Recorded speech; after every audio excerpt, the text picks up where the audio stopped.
Bismillah. Assalamu alaikum, Shaykh.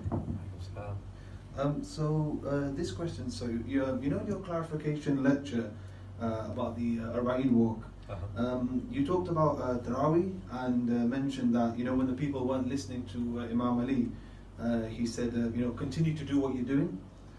So can you contextualize this and just provide a source, please? Yes, of course.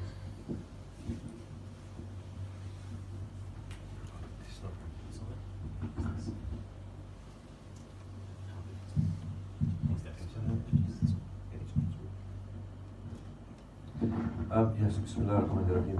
I need to just put things into perspective, yes?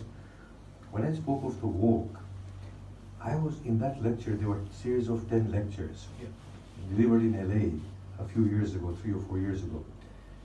And people actually understood those talks in the context in which they were being given. And they actually appreciated them and nobody had a problem. There's a group of people who take out clips about what I have to say, and I don't know what sort of personal vendettas they have or what agendas they have. We need to ask them. We need to ask them to come out into the open and the scholars to come and sit with me. Yes? Properly sit with me and ask me whatever that I've said, if I can support it or I can't support it. Now I need to give this background that the lecture was all about God centricity. Today I said this hadith, Bunya al-Islam ala khamsa, salat, siyam, hajj, zakat and wilaya. Normally our interpretation is wilaya is the wilaya of Imam. Wilaya in essence is the wilaya of Allah and through Allah of the Prophet and the Imams. Yes?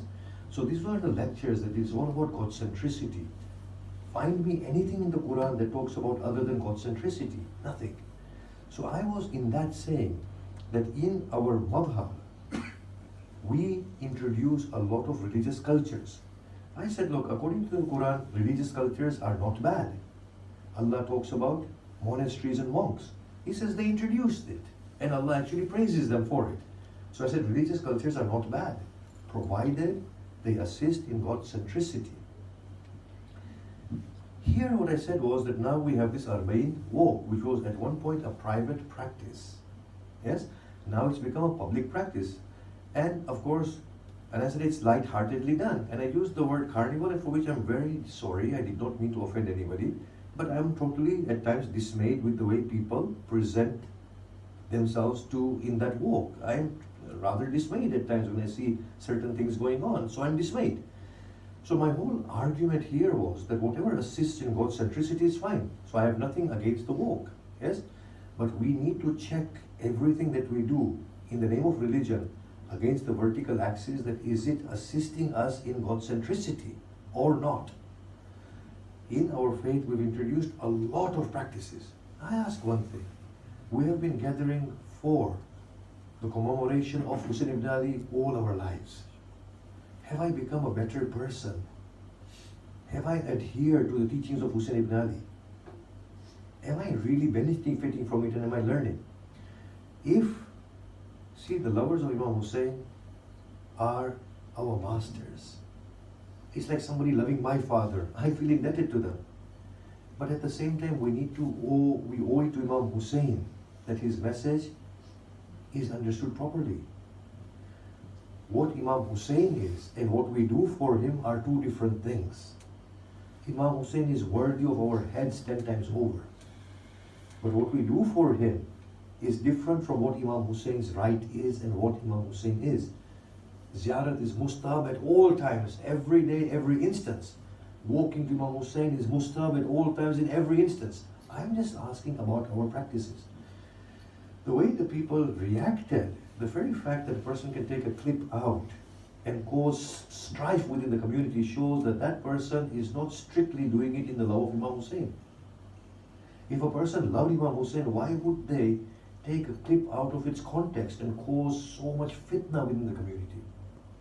Two, the people who have been slandering, the people who have been swearing, the people who have been accusing, the people who have been cursing.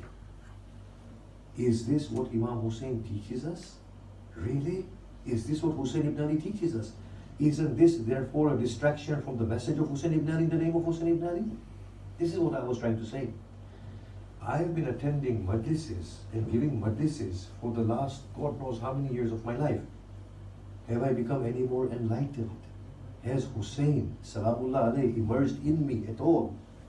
Have I become an honest person, a sincere person, a truthful person, a caring person, a forgiving person? Has my existence become more meaningful? Have I become more godly? Have I become more God-centric? Have I become less fearful of death? Have I become less greedy? If I haven't become any of those things, then in that case, what have I gained from my participation in the ceremonies of Imam Hussein? This is what I was trying to say, that we are introducing practices in the name of religion, but are they God-centric? Are they leading us to the purpose of our existence?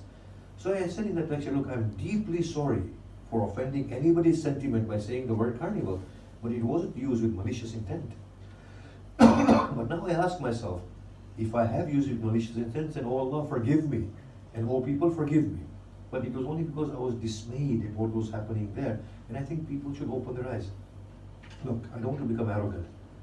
In my humble capacity, yes, my humble capacity, if this chest were to be filled with 10,000 bullets, it wouldn't make any difference to me.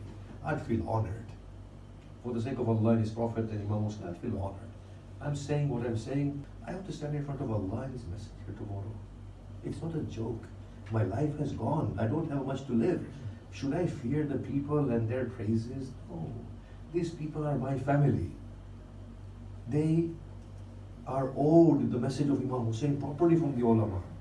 The ulama should explain these things properly.